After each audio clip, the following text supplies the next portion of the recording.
Thanks for staying tuned. I'm Colin Abrams with the HGP Sportscast. The Ghana Amateur Basketball Federation Road to Mecca 4 officially bounced off on Friday at the Cliff Anderson Sports Hall. Here's more. Today marks the opening of the Road to Mecca 4. 6 teams will battle for supremacy this evening, and overall 10 teams will compete to see who will be Ghana's elite basketball team. The All-Stars competition started with a simple opening ceremony with the top teams from across Guyana taking part. When asked what are the expectations for this year's competition, here is what Nigel Hines, president of the GABF, had to say. Well, what we've tried to do is focus on, of course, sports entertainment, with emphasis on sports, and entertainment is the byproduct. There are some teams that have been outstanding over the past year, including Colts, and then you have a new team on the block called Cobras, and I think in terms of the Georgetown teams, those are the ones that are most likely to be dominant. From Linden, Royals have been on the rise, on the ascendancy, and we expect their performance to be competitive. Barbies has not really, over the last 15 years, been competing at a level that is in sync with what's happening in Georgetown or in Linden, but they have representatives here too. Prizes for the competition exceed $1.5 million, with the top team taking home $600,000. Hines said the federation keeps getting better every year, and this is one of these instances in which they try to make their players and fans happy. The defending champions of the Bounty Colts will be trying to hold on to top honors. Hines, however, said some teams should not be overlooked. I think that they're the highest ranked team in the competition. They're the defending champions, and they've pretty much won all the major competitions this year. But I know Ravens is a team that you can never count out, and Pacesetters has those are really the three. They might be embarrassed to be called the legacy teams, but they're the teams that have been with us over 30 years, and they've always competed well. So I certainly wouldn't rule them out. Also, the out-of-town teams should not be taken lightly, according to Hines. Welch, he's an exciting young player. You have Chris Williams from Royals, and you have Jets with the Webster brothers, about 5 brothers who, sometimes they're all on the court. And then you have the Barbies team with players who really, like Shalmir, they're young, they're enthusiastic. But when you bring it all together, what we're getting the cohesion that we seek, we're getting the self-esteem, the confidence, the discipline. Dane Kendall of the Bounty Colts is very enthusiastic and thinks his team will emerge victorious. Yeah, I expect it to come out top because we're training hard. And I see that most of the players that make it last year is in now, and they're making a development, the next last year step. So we working hard. So I think that, a lot of improvements that I see with the team, and we get in there.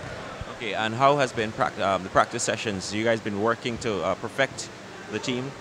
Yeah, because we know as a defending champion, a lot of teams train hard, so we got to train more hard. So we're doing a lot more extra work, and we got to see the first game today against Bulls, and we move from there. Do you think teams are preparing to come for you very hard and coming to you strong as the defending champions? Yeah, because most of them be friends, but when we come, the court is different. So I know that they work extra hard because other teams is my friends too. So not only my team, so I know that they're working hard. So even the team working more hard because we know a lot of people coming to take the crown. Okay, well, thank you. Who will come out victorious in the 4th edition of the Road to Mecca? District 10 on a clear path to retaining the championship's title, finishing day 4 with 521 points. Here's more in this report. Daniel Williams broke the under-18 boys 200 meters record, setting a new best of 21.7 seconds. This was expected from the Mackenzie High School student. Deshauna Skeet shattered her own record in the under-18 half-lap event from 25.3 to 24.97 seconds. District 10 broke many records in this year's competition. Anthony Hedeker in the under-20 boys 1500 meters from District 13, South Georgetown, triumphed on Wednesday. This not only shattered his competition's record but set a new time that took 3 seconds off the previous record set some 23 years ago by quarantine athlete Andrew Smith. Jonathan Fagundes impressed in the 1500 meters teachers under 30 race with his win. Trailing District 10 on day 4 of the competition was District 3 West Demerara Essequibo Islands on 359 points. District 13 had 335 points, falling third.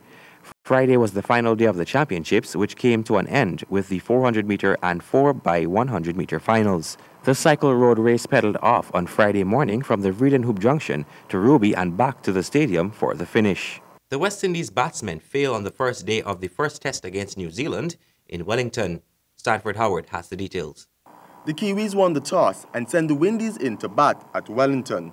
The opening pair, Craig Brathwaite and Karen Powell, put up a 59-run partnership, and it all looked as though the Windies were in the fight. But the fall of Brathwaite's wicket was soon followed by that of Powell and then Hetty Meyer on the stroke of lunch, with the score at 79 for 3. Wickets rained after lunch on a pitch that offered no swing, but it was the bounce that bothered the Windies. The Windies' middle order folded, producing single-figure scores and ducks. They lost their next 7 wickets cheaply, with left-arm media-fast bowler Neil Wagner taking 7 for 39. The Windies were bundled out for a paltry 134 runs in 45.4 overs.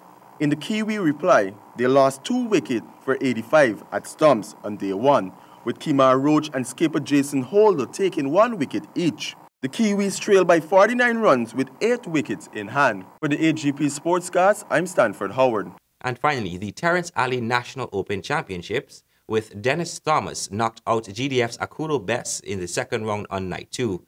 Here's Stanford with the details. The 3-night tournament, which is being used to select the national team for this month's Caribbean Boxing Championships in St. Lucia, produced wins for Delon Garway, Omar Pollard, Julius Kesney, Joel Wilson, Colin Lewis, Desmond Amsterdam, Marlon Darrell, Dennis Thomas, and Dwayne July, who won by walkovers after GDF's Ramona Clark failed to show up for the fight. In an action-packed contest between Kelvin Moore and Claremont Gibson, the fighters traded punches from close range, with Gibson getting the better of the exchanges. Gibson landed some vicious body shots, and when he followed a left jab with a thunderous straight right, the ranchiest crowd was on its feet, and the GDF drums sung to create a wonderful atmosphere. Moore was not going down without a fight, and counter-attacked with combination of his own, despite being hit with a sneaky right hook. The intensity picked up as the fighters went toe-to-toe, and when Gibson rocked back Moore's head with a brutal left cross. In the other fights, Dwayne July got a walkover from fellow soldier Romano Clark. Marlon Darrell defeated Tony Gills of GDF. Caribbean middleweight champion Desmond Amsterdam of GDF beat Akeem Crandon, and policeman Dennis Thomas knocked out GDF Akulu Bess in the second round. For the HGP Sportscast, I'm Stanford Howard. Thank you, Stanford. And that has brought us to the end of this edition of the HGP Sportscast. Before we go, remember, adversity causes some men to break and others to break records. Have an enjoyable weekend. Goodbye.